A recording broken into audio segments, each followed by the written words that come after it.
Hello friends, good morning. आज हम लोग 29 जुलाई 2026 के करंट अफेयर्स डिस्कस करेंगे। आज के सेट में टोटल 7 टॉपिक्स हैं, जिसमें पहला टॉपिक जो है वो नाथुला दर्रे से संबंधित है।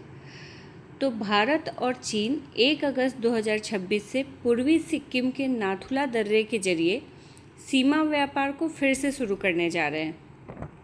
अभी विदेश सचिव विक्रम मिस्री 27 जुलाई 2026 को चीन का दौरा किए हैं और वहाँ के उप विदेश मंत्री सुन हाययान से मुलाकात की है उन्होंने, जिसमें ये निर्णय लिया गया है कि 1 अगस्त 2026 से दोनों देशों के बीच नाथुला दर्रे के जरिए सीमा व्यापार फिर से शुरू होगा।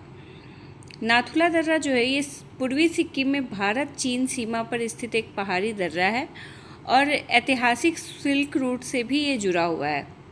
2006 में इससे बहुत लंबे अंतराल के बाद इससे व्यापार के लिए खोला गया था, लेकिन 2020 में कोविड-19 और सीमा तनाव के कारण इसको बंद कर दिया गया था और अब फिर से 1 अगस्त 2026 से इसको खोला जा रहा है दोनों देशों के बीच व्यापार के लिए।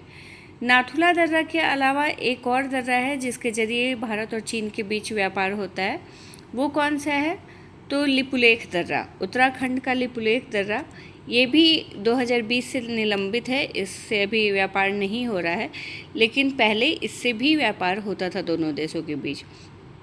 और ये दोनों मार्ग जो हैं ये हिमालयी क्षेत्र में सीमित सीमा व्यापार के लिए महत्वपूर्ण माने जाते हैं। नेक्स्ट टॉपिक ग्लासगो में आयोजित कॉमनवेल्थ गेम्स 2026 से संबंधित है, जिसको हमने कल भी डिस्कस किया था। तो अभी भारतीय एथलीट सर्वेश कुशारे ने पुरुष हाई जंप में रजत पदक जीता है। उन्होंने 2.25 मीटर की ऊंचाई पार की है और जमैका के रोमेन बेकफोर्ड के बाद दूसरा स्थान प्राप्त किया है। यानी कि स्वर्ण पदक किसने जीता है? तो जमैका के रोमेन बेकफोर्ड ने भी 2.25 मीटर की ही ऊंचाई पार की, लेकिन कम प्रयासों में पार की। तो इसमें जो फाइनल जजमेंट आता है, जो फाइनल विनर घोषित होता है, वो हाइट के साथ साथ कितने प्रयास में उस हाइट को पार किया गया, ये दोनों चीज़ों को ध्यान में रख के किया जाता है।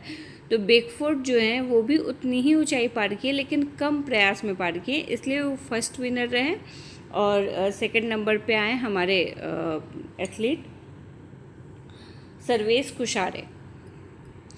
इसके साथ ही ये कॉमनवेल्थ गेम्स में पुरुष हाई जंप स्पर्धा में भारत का पहला रजत पदक है। इससे पहले इस इवेंट में भारत का सर्वश्रेष्ठ प्रदर्शन जो था वो 2022 कॉमनवेल्थ गेम्स में तेजस्विन शंकर का कांस्य पदक था। तो कांस्य पदक के ऊपर कोई नहीं जीता था। अभी इनके द्वारा सर्वेश कुशारे द्वारा रजत पदक जीता गया है, तो ये पहला रजत पदक है इस फील्ड में। वहीं भारतीय वेटलिफ्टर ज्ञानेश्वरी यादव ने महिलाओं की 53 किलोग्राम स्पर्धा में भी रजत पदक जीता है। छत्तीसगढ़ की 23 वर्षीय खिलाड़ी ज्ञानेश्वरी ने 199 किलोग्राम का व्यक्तिगत सर्वश्रेष्ठ कुल भार उठाया है, जिसमें स्नैच कैटेगरी में 88 केजी और क्लीन एंड जर्क कैटेगरी में 111 किलोग्राम का वजन शामिल है। नाइजीरिया की ओनोम ओलोमोला डिडी ने 206 किलोग्राम के कुल भार के साथ स्वर्ण पदक जीता है।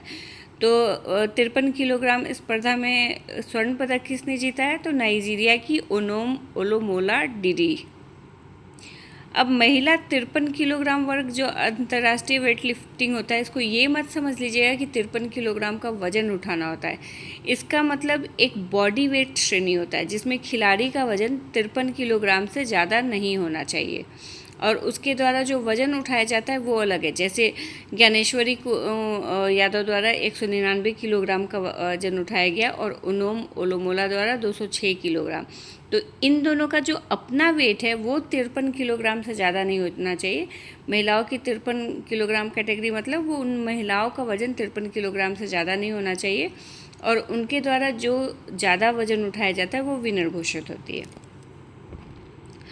नेक्स्ट टॉपिक कोसी मेची अंतर्राज्यीय लिंक परियोजना से संबंधित है। तो केंद्र सरकार ने बिहार की कोसी मेची अंतर्राज्यीय लिंक परियोजना को प्रधानमंत्री कृषि सिंचाई योजना के त्वरित सिंचाई लाभ कार्यक्रम के तहत मंजूरी दे दी है और लगभग 6143.22 करोड़ रुपए की शेष लागत वाली ये परियोजना मार्च 2029 तक पूरा करने का लक्ष्य है। इसका उद्देश्य कोसी नदी के अधिशेष जल को मेची नदी की ओर मोड़कर उत्तर पूर्वी बिहार में सिंचाई क्षमता बढ़ाना और बाढ़ प्रबंधन को मजबूत करना है। केंद्र सरकार इस परियोजना में 50% से अधिक वित्तीय सहायता देगी और परियोजना पूरी होने पर 2.15 लाख हेक्टेयर अतिरिक्त कृषि भूमि को सिंचाई सुविधा मिलने की उम्मीद है। इससे अररिया, पूर्णिया, किशनगंज और कटिहार जैसे जो ज़िले हैं वो सीधे लाभान्वित होंगे। और कोसी नदी के बारे में कुछ जान लेते हैं। तो ये बिहार नेपाल सीमा क्षेत्र की एक संवेदनशील नदी प्रणाली है जो अपने विनाशकारी बाढ़ और बार बार रास्ता बदलने की प्रवृत्ति के कारण बिहार का शोक कही जाती है। तो बिहार का शोक किस नदी को कहा जाता है? कोसी नदी को। नेक्स्ट टॉपिक भारतीय निशानेबाज ईशा सिंह से संबंधित है। तो भारतीय निशानेबाज ईशा सिंह ने चीन के हांगझोउ में आयोजित ISSF विश्व कप में महिलाओं की 25 मीटर पिस्टल स्पर्धा में स्वर्ण पदक जीता है। इसी फाइनल में मनु भाकर ने कांस्य पदक जीता और भारत ने कुल 3 पदक हासिल किए। ISSF यानी कि इंटरनेशनल शूटिंग स्पोर्ट फेडरेशन विश्व कप का आयोजन राइफल, पिस्टल और शॉटगन वर्गों में अंतर्राष्ट्रीय शूटिंग खेल महासंघ द्वारा किया जाता है। तो इसमें स्वर्ण पदक किसने जीता है? ईशा सिंह ने। नेक्स्ट टॉपिक मालवी ऊँट से संबंधित है। तो भारत की दुर्लभ ऊँट नस्लों में शामिल मालवी ऊँट अब विलुप्ति के खतरे से जूझ रही है। 2019 की पशुधन गणना के बाद इसकी संख्या में तेज गिरावट दर्ज की गई है और 27 जुलाई 2026 तक केवल 102 पशु शेष बचे बताए गए हैं। सफ़ेद रंग के कारण इसे वाइट कैमल भी कहा जाता है और ये भारत की 9 मान्यता प्राप्त ऊँट नस्लों में से सबसे छोटी नस्लों में गिनी जाती है। ये जो नस्ल है ये दूध उत्पादन के लिए भी महत्वपूर्ण मानी जाती है क्योंकि मादा ऊँटनी एक दुग्ध चक्र में लगभग 4 से 5 लीटर दूध देती है। ये मुख्य रूप से मध्य प्रदेश के मालवा क्षेत्र में पाए जाते हैं और मध्य प्रदेश में इसकी उपस्थिति मंदसौर, नीमच, रतलाम और ग्वालियर में दर्ज की गई है, जबकि राजस्थान में ये कोटा, बूंदी, झालावाड़ और बाड़ा क्षेत्र में पाए जाते हैं।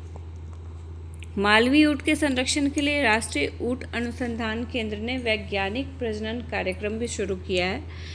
तो अब ये विलुप्ति के कगार पे हैं, विलुप्ति के खतरे से जूझ रहे हैं। नेक्स्ट टॉपिक अंतर्राष्ट्रीय बाघ दिवस से संबंधित है। तो 29 जुलाई को हर वर्ष अंतर्राष्ट्रीय बाघ दिवस मनाया जाता है। इसको मनाने का उद्देश्य बाघ संरक्षण को बढ़ावा देना, जंगली बाघों के सामने मौजूद खतरों के बारे में जागरूकता फैलाना और उनके आवासों की रक्षा के लिए सतत प्रयासों को प्रोत्साहित करने के लिए एक वैश्विक मंच तैयार करना है। तो इस उद्देश्य से ये अंतर्राष्ट्रीय बाघ दिवस हर वर्ष 29 जुलाई को मनाया जाता है। पहली बार कब मनाया गया था? तो पहली बार 2011 में मनाया गया था। और बाघ का वैज्ञानिक नाम क्या होता है? तो पैंथेरा टाइग्रिस। ये भी कई बार एग्जाम में पूछता है। इसको IUCN की रेड लिस्ट में लुप्त प्राय घोषित किया गया है। और भारत का राष्ट्रीय पशु कौन है? तो रॉयल बंगाल टाइगर, ये भारत का राष्ट्रीय पशु है। अंतर्राष्ट्रीय बाघ दिवस की थीम अभी आधिकारिक रूप पे जारी नहीं की गई है। मे बी आज सम्मेलन के बाद इसको लॉन्च किया जाए तो तब देखेंगे। नेक्स्ट टॉपिक भी दिवस से संबंधित है। तो विश्व हेपेटाइटिस दिवस ये कब मनाया जाता है? तो ये हर साल 28 जुलाई को मनाया जाता है। इस बार का विषय क्या है विश्व हेपेटाइटिस दिवस का? हेपेटाइटिस, आइए इसे समझें, ये इस बार की थीम है। और ये दिवस प्रतिवर्ष 28 जुलाई को नोबेल पुरस्कार विजेता वैज्ञानिक डॉक्टर बारुक सैमुअल ब्लमबर्ग की जयंती के उपलक्ष्य में मनाया जाता है क्योंकि इन्होंने हेपेटाइटिस बी वायरस की खोज की थी। तो उन्हीं को सम्मान देने के लिए ये हर वर्ष उनकी जयंती पर 28 जुलाई को मनाया जाता है।